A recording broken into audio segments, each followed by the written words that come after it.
I'm Christine Kirkpatrick from the US Go Fair office, which is housed at the San Diego Supercomputer Center. I head the Research Data Services Division, where we work on trying to help researchers with a variety of infrastructure and data services. I'm really excited to welcome you to the first webinar.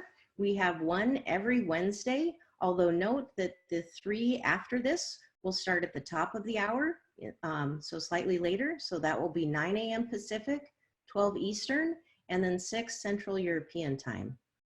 Next week, we'll be having someone come talk about VODAN Africa and how they're building up capacity for trainers and data stewards there. Then the week after, we will move back to VODAN and look at one of the works in progress.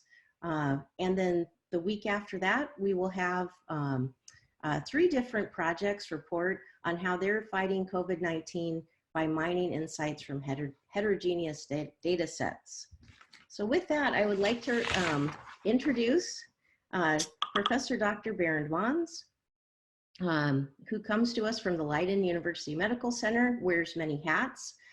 What I've got up for you right now is hopefully you saw this op-ed piece that appeared in Nature just a couple weeks before, a week really before this crisis began in Europe, calling on funders to invest 5% of research funds to ensure data are reusable.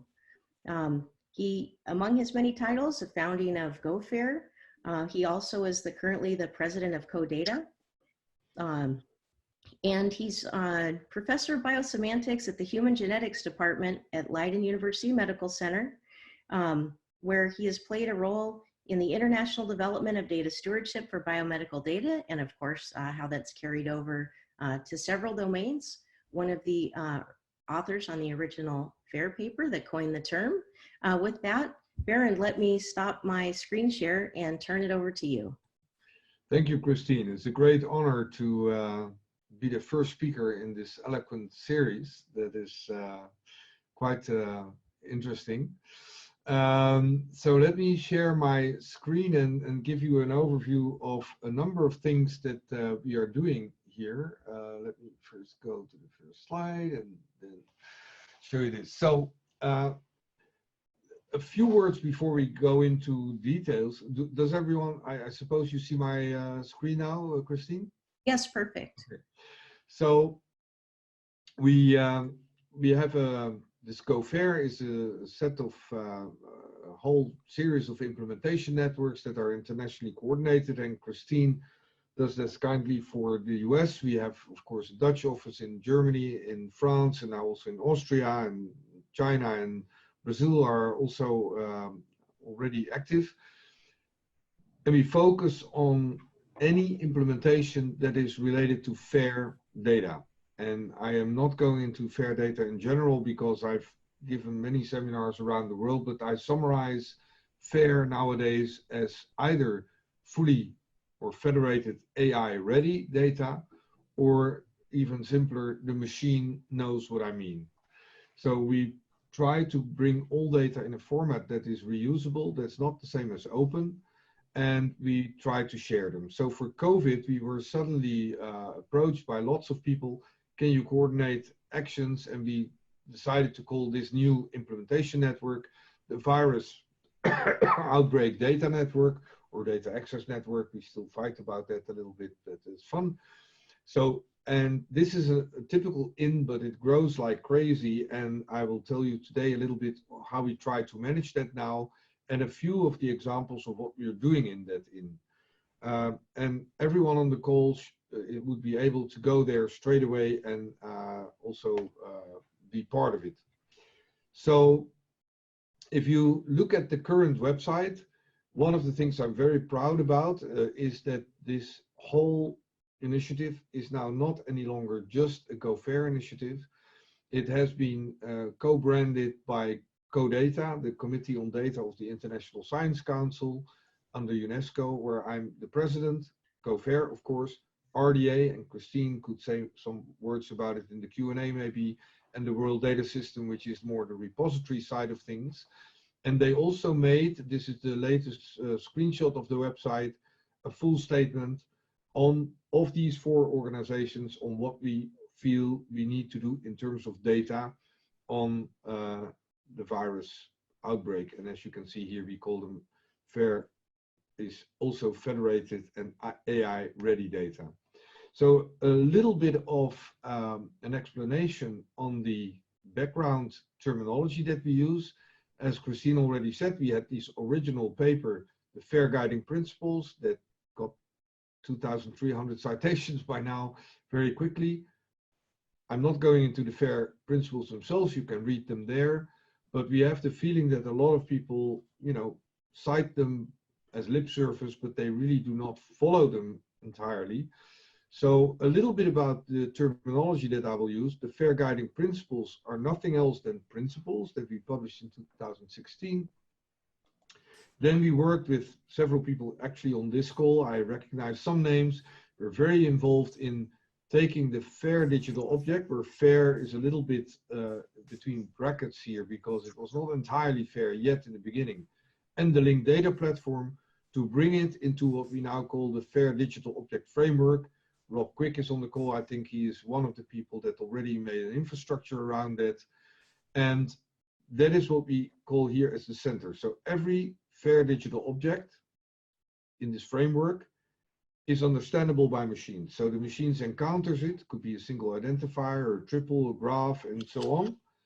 And the machine encounters it, and it knows the answer to 3 questions. What is it, the type? What can I do with it technically? Which HTTP calls and so can I do?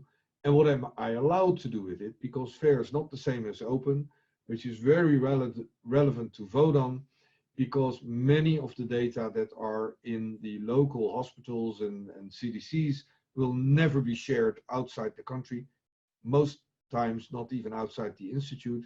For example, my vice president from China, Jianhui, cannot even get the data from his own CDC to share with us so far, because they are afraid that even when we do data visiting, which I tell a little bit more about later, that the trains, as we call them, the algorithms that visit the data will carry spyware. And of course, as a blunt Dutch guy, I was teasing them that they should know how to stop that because they usually create it.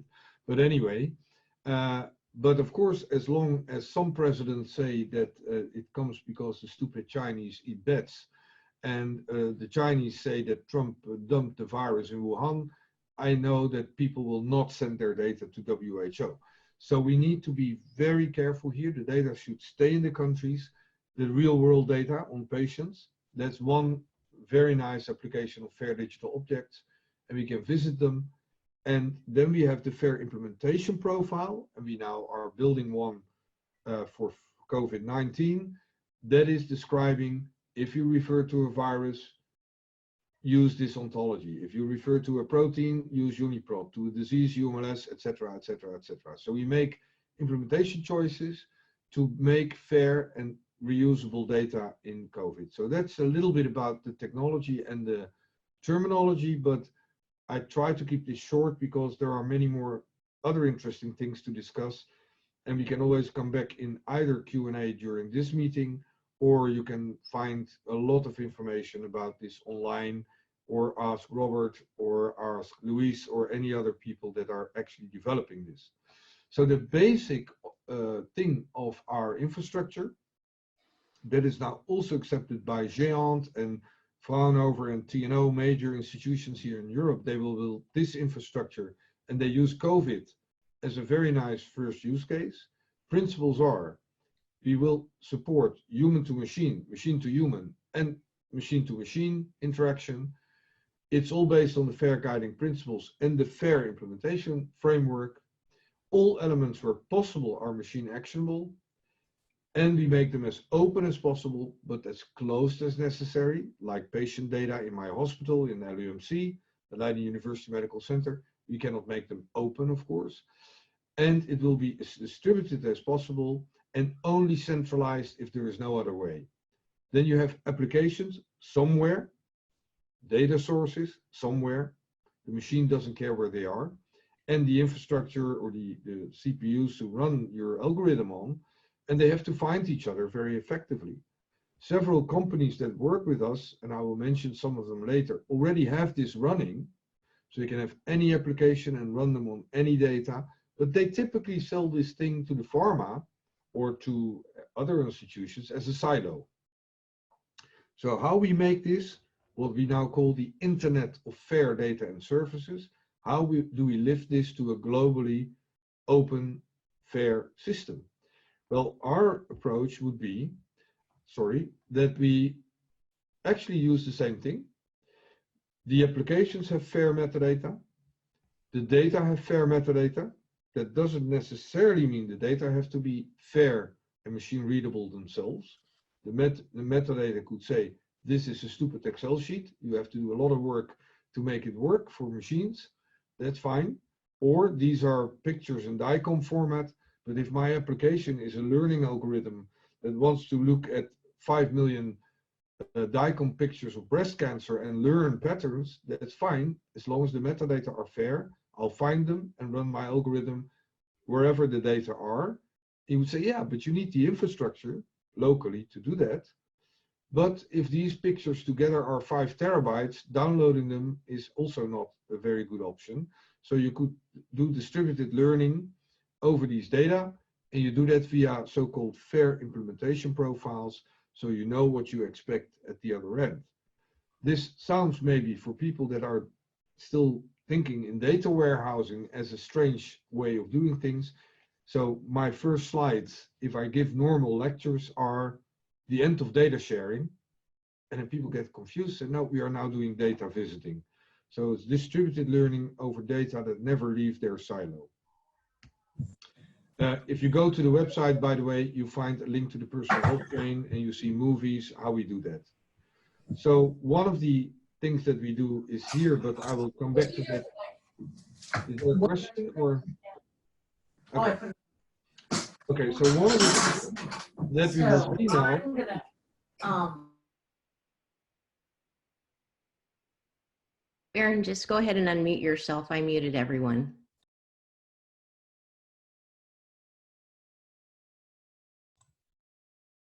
I think you're still on mute, Barend. There we go. We can hear you, I think, Okay. now. I now I'm muted. Okay. And I'm writing the Zoom controls hard. So there is one need that we have is to suck up all new information coming every day and then annotate it, but I have a better slide on that now, so I will continue on this. So this is, but one of the things that we do now very quickly for Corona is we have a company called Data Biology that has this routing, but we also have Rob here who has a routing system already. So anyone can contribute on this search engine and finding stuff and routing stuff. We have Surf in the Netherlands, the Chinese cloud, supercomputer center, if you need to have high performance computing or whatever. We have CEDAR, Mark Musen, Castor in the Netherlands, and DSW in Czech Republic, where we have forms that actually create RDF if you fill the WHO case report form, and they form automatically RDF according to our fair implementation profile already. Boston Consulting Group. The Philips Foundation has already given us 84,000 euros to help to connect a lot of African countries, and Miriam, as I understood, will talk about that next seminar. And then anyone who has clever algorithms can also run them on this system. So we actually use, this is also our very simple model for the European Open Science Cloud, and we use COVID now as a pressure cooker way of getting a prototype of that going. So what Eric, I don't think Eric is here, but Eric Schultes is already doing is with a small project that we already got funded very quickly under VODAN. We are working with China, Italy, the Netherlands, Italy, and a few, Ireland to show, and Uganda, to show that we can have these local fair data points with electronic CRF data in fair format, and that we can send algorithms to those places to do distributed learning, to find patterns in the data. And of course, we need a lot more data than just patient data. We also need all the databases in EBI and everywhere, but those already are partly in FAIR format. So we concentrate in this particular project on patient data. And then we can visit those data all over the world. And of course, I use the old map, but now we all know that North America became the epicenter. There's a lot of places in Europe. And if all of these countries would have FAIR data points that contain patient data in FAIR format, we can send algorithms to say, is it true? I just take the example that I told Christine right now, that my own wife lost her taste and smell, which appears to be a very frequent symptom in COVID. And for example, why are males much more susceptible than females to become severely ill? What are the comorbidities? If you want to find these kind of patterns, you better be able to do that in a distributed way, because people will not send their data to WHO. You already can visualize right now a lot, like here's the mutations of the virus during spread. This is what we got from the Chinese, how they visualize the distribution over provinces and, you know, flattening the curve. And one important thing is that you see here that people already start to say everywhere, including the US president, that you can use chloroquine to treat COVID. And we know that can be extremely dangerous in some cases. And I tried to find out already why in a graph system that I will show you in a minute. And we have already a very clear mechanistic explanation why chloroquine may be deadly dangerous for some people with comorbidities. And although the drug has been accepted for malaria and other diseases many years ago, as you probably know, when even Trump said on television that it was approved by FDA, 3 people in Nigeria who had it, of course, in their homes for malaria took it and died or almost died. I don't know exactly, but I think Bob Hainish even said they died. So this is really dangerous stuff. We have to be careful that we do not react in panic during an epidemic like this. So this is one of the other projects we set up, and we just had a call before this call. And to my big surprise, we had enough people already in that VODAN cluster that this is already working. And I was thinking it would take us another half year. So this is a pipeline, and they already ingested the 29,000 articles that Elsevier made publicly available. They did the sentence splitting, the chunker, concept indexer, and we find new concepts like COVID-19, which is not yet in UMLS, of course.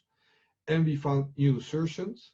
So let's see, there is a new assertion that never was seen before, like chloroquine treats coronavirus.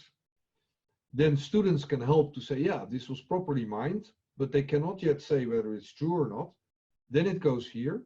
And here we have professionals with their ORCID and their publication list that will have an immunology room, a drug repurposing room, an epidemiology room, and so on. And they can connect to the graphs I will show you in a minute. And they can then vet this information and say, yeah, maybe 5 people benefited from chloroquine treatment, but it can be very dangerous for people with the following comorbidities or an overexpression of the ACE2 receptor. And only that information that has been vetted by top experts in the world, and many of them are now also sitting in isolation at home. So they actually told us, we have time to look at this. They will annotate at the cardinal assertion level, so they see a triple chloroquine treats coronavirus. They can comment on it and say, I don't believe this, and so on. And then we can feed the group of Fauci or the group of Ursula von der Leyen that she just had as a crisis team for COVID in the European Commission with vetted information, and all kinds of companies can visualize that and say we only base our maps and our graphs and so on information that makes sense and not just misleading people with a lot of crap information that come in here. But one of the sources can, for example, be the patient self-reporting app. As long as you know the provenance, this is patient self-reporting, it's no problem, because from any assertion you find in this room to be annotated, you know the full provenance, where it comes from. You can go back to the source and make comments. So this is one little thing I did on the TMPRSS2 cleavage that is needed to activate the ACE2 receptor for the virus to go into the cell. I don't know how many of you biologists, but that's a very interesting thing.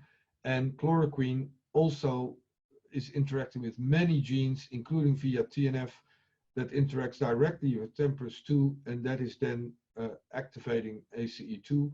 And it gives you an immediate insight on how this could work and why it could be dangerous for some people. And then we had another, this is the way this works in biology. And then we got this other drug coming in from a recent Cell paper. And again, immediately you see that this is connecting with lots of other diseases, obesity, acute respiratory syndrome, all the arteriosclerosis, a lot of the comorbidities you find in the typical patients that get atrial fibrillation and lung diseases, and they are much more susceptible.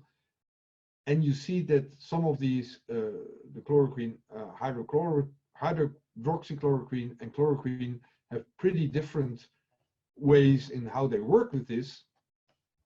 And this came up in the recent Cell article that is not yet published, but was in a preprint.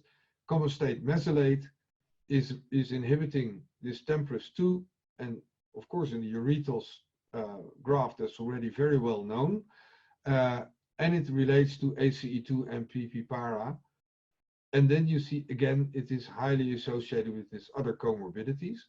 But if you then simply ask the system, okay, if this drug works, and it works in vitro at least, and in mice, which other drugs are close in the conceptual space? You can see that we get a whole list of drugs here, and we already reported that we should also test because they inhibit the same cleavage enzyme, so they will actually also very likely influence the entry of the virus in the cells. And maybe you find a drug that is not dangerous for the other comorbidities. So that's the drug repurposing example that I want to show you, because Christine also asked to show me something about Eurytos. And in the next few weeks, I will spend probably every day 2 hours in a room where people can, tell me, ask at this drug, do this, and change the graph. Finally, a few slides on the phasing of this project, and then we can go back to the website and how you can all join, and we have Q&A.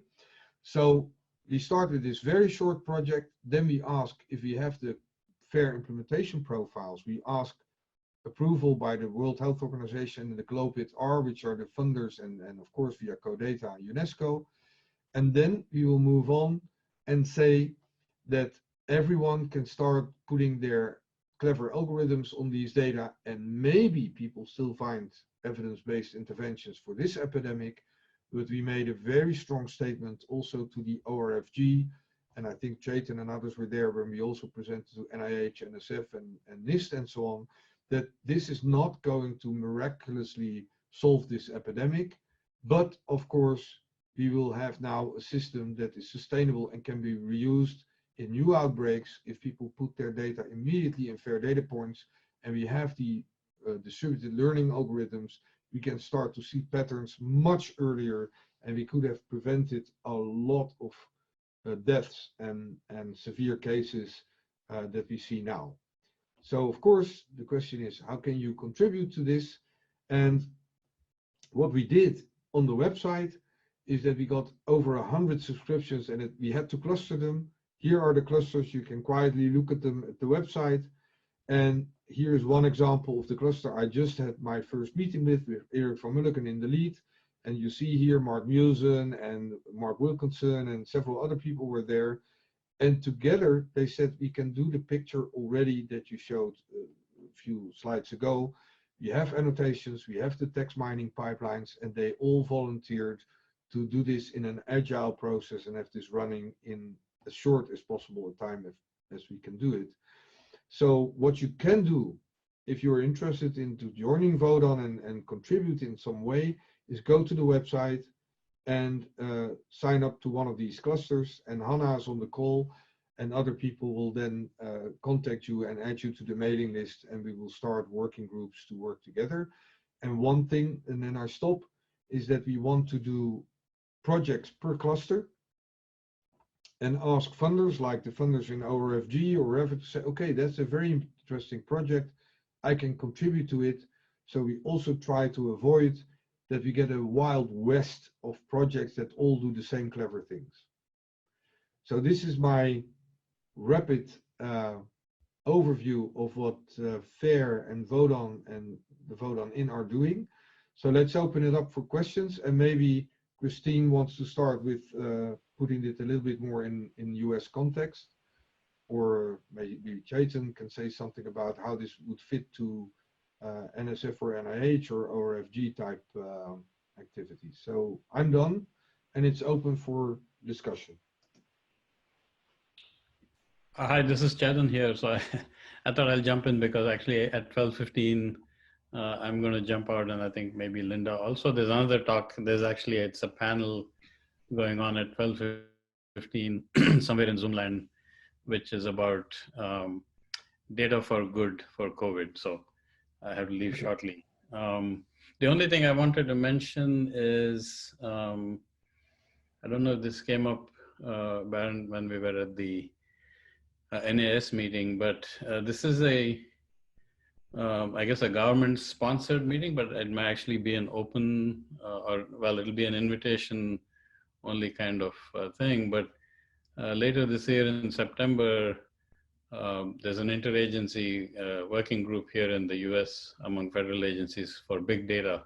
So the big data interagency group is going to organize a meeting on FAIR data.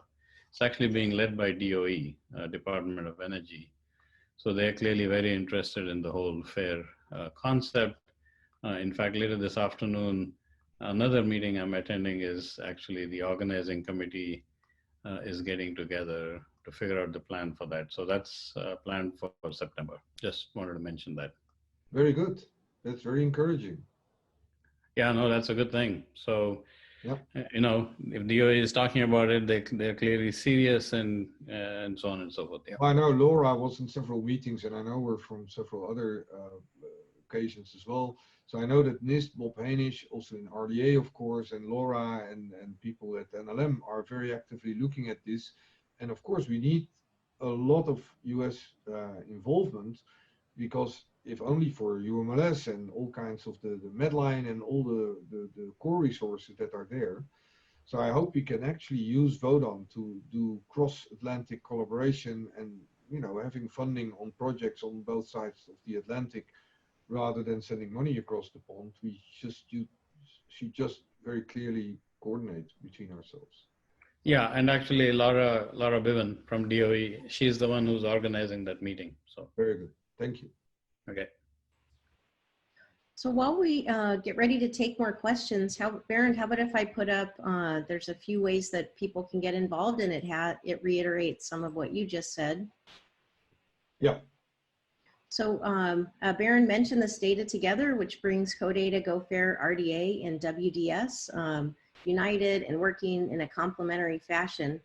So that's there at the right, because you know, through that, VODAN and then this new RDA COVID-19 working group are represented. Of course, you can also tune in next week, and we now have a registration link that will be live soon for you to register to tune in for all of the rest of the webinars.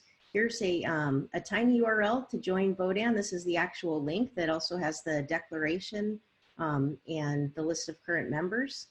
The RDA COVID-19 working group has 5 defined clusters and a conversation that is just beginning. This funding link, and we'll post these slides later also on the website, is just one of the newest ones I've seen that attempts to help people match their research project with funding. The West Big Data Hub, which I'm also a part of, put up a few different COVID-19 resources curated for data professionals. And one of the interesting ones I thought I'd draw your attention to is this US digital response that tries to matchmake people who either need volunteers or would like to volunteer and have some of these data skills. And then we do have a Slack room set up at gofair.slack.com. So that's another easy way. Sure, and did we have a question? Oh, sure. Someone asked in the chat if we could post the links in the chat. And yes, I will definitely do that. Well, I know it can be challenging for people to know when to raise their hand or know when to unmute and say something. So Barend, let me just ask a question I was wondering, and I don't know if anyone has asked you yet on the different calls we've been on. So your background is in malaria research.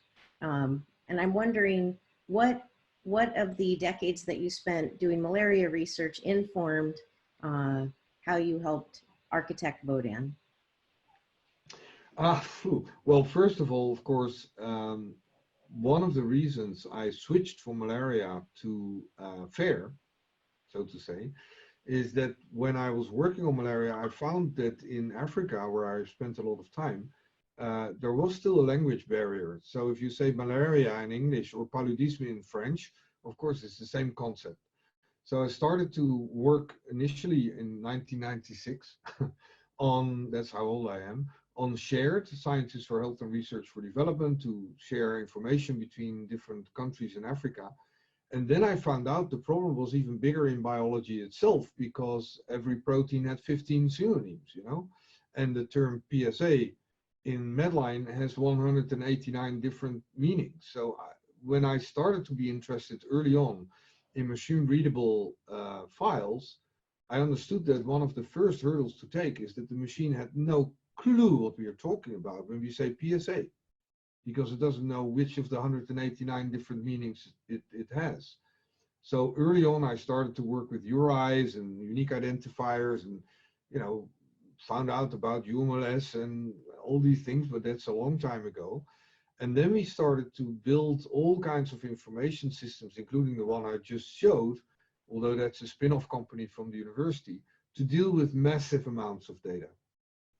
And nowadays my research is on that, but my heart is still with Africa and developing countries. That's why even here, Africa is ahead of others by having the first fair data point probably in Uganda rather than in the US or anywhere else. So yes, I think the driving force behind what I'm doing today, apart from my biology research for the LUMC, is to get equitable access to knowledge with full respect for the fact that the data in many cases have to stay where they are. Coming back to the final thing about Africa, when we all flew in to help them to get rid of the Ebola epidemic, that's very nice. But one of my buddies in Kenya, Joseph Afula, who is the chair also of the African Open Science Platform, always shows beautiful, well, horrible slides that none of the data that was generated during the Ebola epidemic in Africa are still in Africa.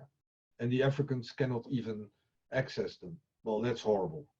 So I believed that in this new system that we have to rapidly respond to this COVID epidemic, we cannot wait for governments and top-down approaches forever to get things going. I thought, let's use our existing community, that people that I know are very motivated to start now without waiting a half year for funding, bring them together and facilitate their collaboration. Thanks for answering that. I knew it would be an interesting answer. So do we have any other questions? We do have about 10 or 15 minutes if people have any burning questions for Barend. He's very in demand these days. Hi, this is Nancy Hobel-Heinrich. I had a quick question. Can you hear me? Yes. Yes. Well. Yeah. Okay.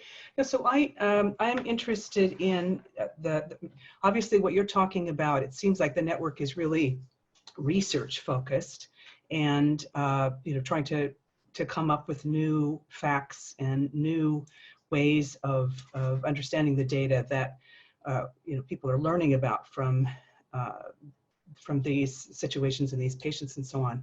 Could you didn't comment, and I wonder if you could comment a little bit about the connection of pharma to the research projects, for instance, and you know, what's happening in terms of translating the research into, you know, different vaccines or different drugs and so on. You know, the emphasis is on open data, as you say, where it's possible, and the connections with pharma may not necessarily maybe use that data, but you know, turn it into something that is more commercial, which is not necessarily bad. But I wonder if you could just comment a little bit about that relationship. Well, actually, I'm glad that you asked the question, because I want to re-emphasize again that fair is absolutely not the same as open. You can have perfectly fair data, and the accessible under well-defined conditions means that you decide who can see them.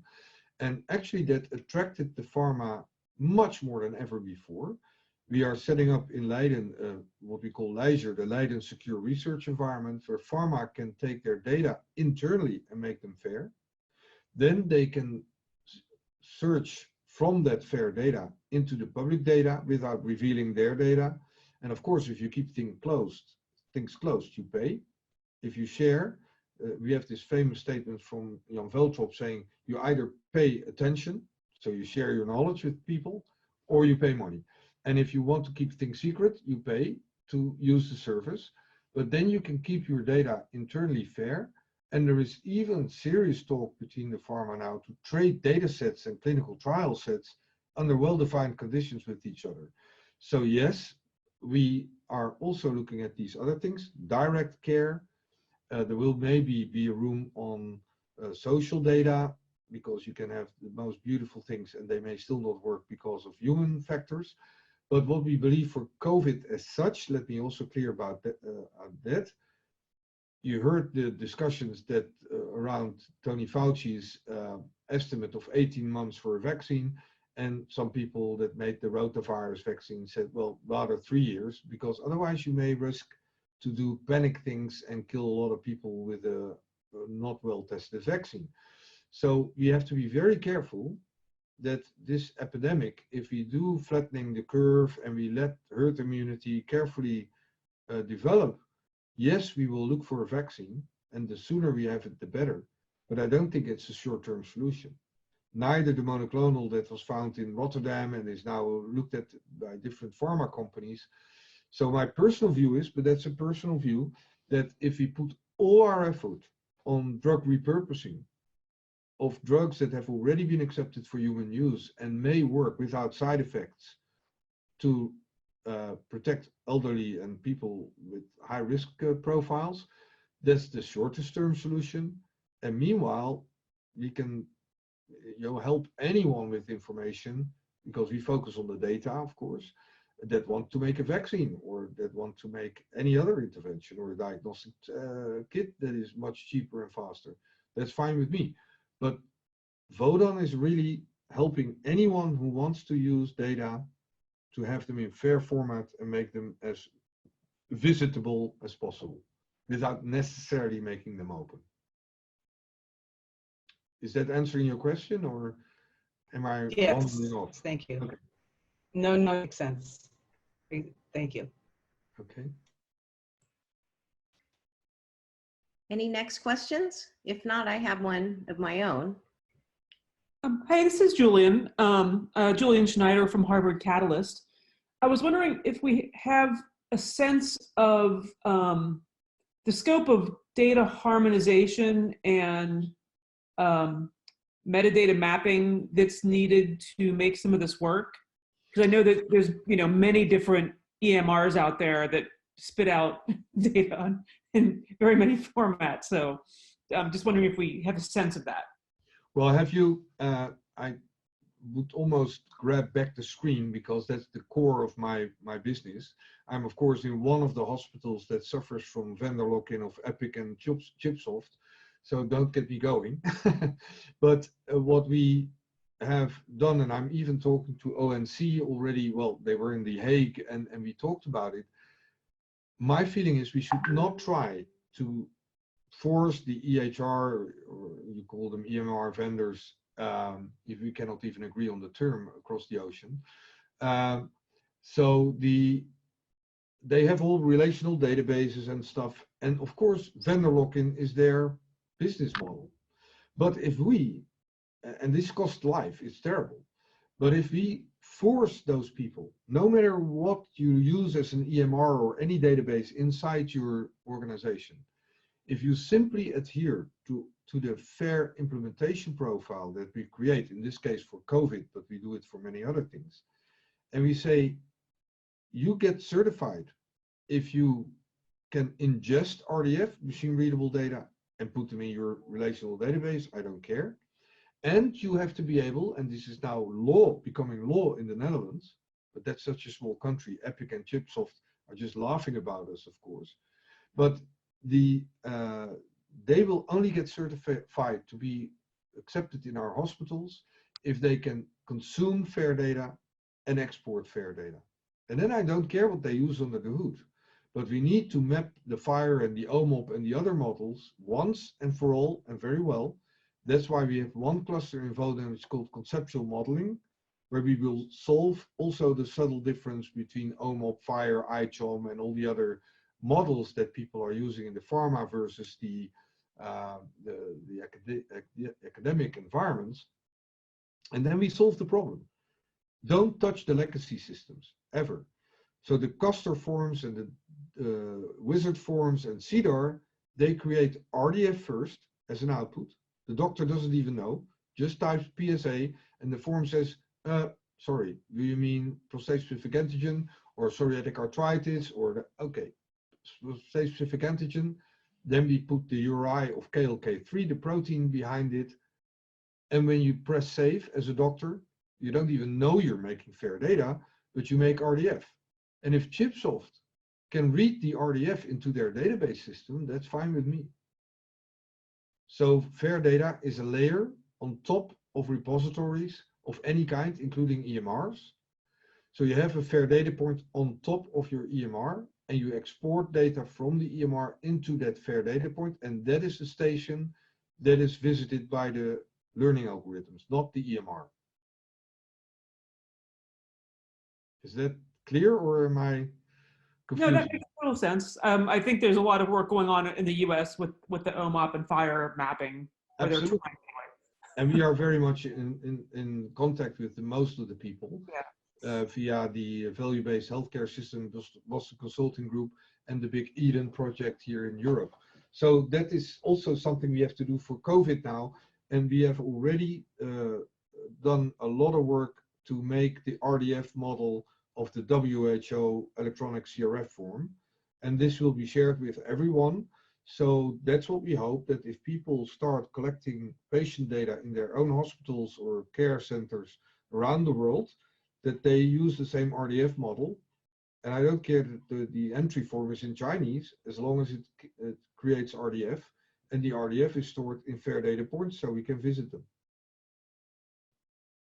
So let's use COVID-19 as a pressure cooker use case here as well. I have a quick question regarding the OMOP data. So this is test from the Hive, and we've been actively involved in the study-a-thon organized by the Odyssey community. Will you also, are there any ideas of using those analyses that came out of that, or even the data sets? Absolutely. Well, the point is about VODAN test that, as you know us from GoFair, we are not dictating anything. We are just help to support and coordinate the network. So if people feel they can contribute to this cause, go to the website, choose a cluster or multiple clusters, and subscribe, and you're part of the team, and you can bring in whatever you want. Right, So fantastic. If the Hive has clever stuff, bring it in, sign up. And one thing is important, not so much maybe for the United States, but for Europe, it's very important that you register your in-kind contribution in terms of hours or licenses or whatever. If you don't ask money yet, maybe later if there's a lot of money, you can pay companies, but right now it's in-kind, because a lot of the funding organizations in Europe are now giving funding to public-private partnerships, and they count the in-kind contribution of companies and then they match. So for example, the Hive has in-kind contributions to these Odyssey type mapping tables and whatever, or even if you spend 5 hours with Eric on the RDF, register it, please, because we can monetize that in some way. Okay. I think we have time for maybe one last question. So Christina, not so much a question, but Barend mentioned the Fair Digital Object Framework program quite a few times. If people are more interested in that, if Melissa, you could share the link for the Friday meeting where I'll be talking about that and taking questions directly based on a digital object, and we'll talk about the FDOF then. Sure, and that's through the RDA Plenary 15 virtual? No, it's the big data hubs. Oh, I'm sorry. Yes, I do have that. Let me find that real quick and paste that in the chat. Do either of you want to say more about the motivation for this, or? Well, let me react to what Rob just said. So if you remember this triangle, what Rob is doing is in the center of that. So it is actually able to route fair digital objects. And we have data biology who has some proprietary technology to do that. We have Rob, we have now Juan, TNO and Fraunhofer embarking on exactly the same thing. But I told the big ones who are now going to put this at scale that they should carefully look at what Rob has been doing. But Luis, my CTO, is very much involved in that, so he knows Rob very well and they work together. So I want to evaluate a number of approaches under the high pressure of COVID as well. We will have some prototypes running in a matter of weeks to show that this is actually possible. And then it might become the basis for the entire European Open Science Cloud, because I also got 6 million to do this for cancer. So of course, if you have different metadata and different fair implementation profiles, you can run the generic FDOs with their generic metadata on any topic. So please have a very strong look at what Rob is doing, because we will have to make some choices. And the company Data Biology that claims that they have this in a silo, but they want to verify it now, will actually be interested to do this for free now for COVID. But of course, we know their motivation, which is totally open, nothing wrong with it, that if their technology appears to be extremely good, and for example, even Rob says, hey, I don't want to build this part, it's already there, search engine, whatever. Maybe we do a technology transfer and they make it open source, or so I'm open to all kinds of contributions to this, but Rob is one of the few people that is ahead of the pack with having the center of this triangle going. Yeah, and Rob, thank you for the reminder. I know there are actually so many things going on, it's hard to keep them straight sometimes. Yeah. Is there also the working group on fair data objects related to the RDA virtual session? Melissa's been kind enough to put that information into the chat. And for those of you who got this webinar information via a list, we'll make sure to send this out along with the link to the recording and the slides. Yes, the slides will be available after the call as a PDF on the RDS website. Apologies again for the difficulty with the start of the call, and thank you for your agility as well as the agility of Hannah and all of the participants who were supportive and helpful in moving this over. This is definitely an important place to put our time and our talents, and I'm excited to see what comes next. Okay, and I wish you all well, stay healthy, and